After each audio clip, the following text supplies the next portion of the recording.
So Jeff, how'd the group look coming back today after such a strong showing over the weekend? We were okay. We were all right. Not as good as I wanted to be. Probably a little fat and sassy because we won 2 games in a row. First time all year, so we were okay. We weren't bad. Just I was expecting a little bit more, and so we'll get that fixed. What are the big things that jump out about FAU when you look at them and prepare for this week? Well, they're very well coached. I mean, Coach Herman has done a fantastic job at the University of Houston, the University of Texas, and he's doing it again. He knows who he is as a coach, so his teams respond. They're very sound defensively. They got good athletes. They run the ball. They tackle well. Offensively, he's been. I was just commenting. I remember hearing him speak in clinics 20 years ago, and same stuff he was talking about in those clinics. His kids put on video. They've got the #1 punt return in the country on special teams. So they take a lot of great pride in that as well. So a lot of respect for his teams and him and what they've done. And our guys know it's going to be a heck of a ball game Saturday. When you have a dynamic punt returner like that, you just kind of have to tighten up what you do, or does that require a whole different plan? He averages 27 yards a punt return, so that's pretty impressive. He also has 62 catches, #1 in the country. Kid's different, and he's tough. He's also a great blocker. He's a complete football player. Their offensive line has 5 returning starters. They're very well coached up there. The running back's one of the leading rushers in the conference. He's a really good running back. Defensively, they've got a heck of a defensive line, and both their linebackers are good as well. Their corners do a great job covering. And they're just a well-coached, good football team. And they play a tough schedule, very similar to ours, and I would expect it to be a really good football game. I know they're on their second quarterback. Does that change how you prepare for them or what they do offensively compared to earlier in the year? You're talking about the leading passer in the history of Florida, like high school football, and then he went and played like 3 or 4 years. And he ain't no backup. He might have been going second, but he ain't back up anywhere else. When you watch this kid play, he's a really good football player. I don't see him in any way. And Casey was really good too. It's very unfortunate what happened to him, but this dude's a ball player. How do you guys look health-wise going into FAU? We got guys missing. Same guys been missing. They'll stay missing.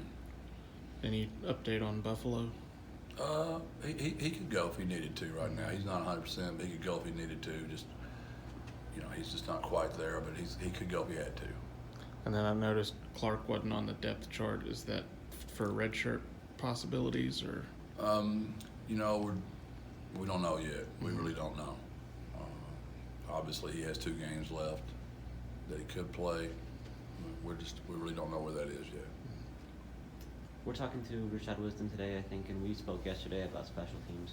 What can you say about how he approaches those responsibilities at this stage of his career? He's always been extremely coachable, and it wouldn't matter what you asked Rashad Wisdom to do, he would do it. It's just the way he's raised, it's just the human that he is, and he takes great pride in all of his work. So he's a team guy. It's never been about Rashad. I believe this game was the first time this year we saw Robert Henry play on the opening drive. How has he kind of expanded his role, or what do you see for him going forward? I would say just a little bit more of what y'all been seeing, about the same. I wouldn't expect to see anything different.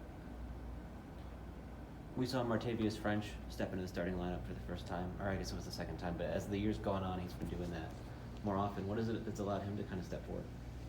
Just his maturity and growing up still.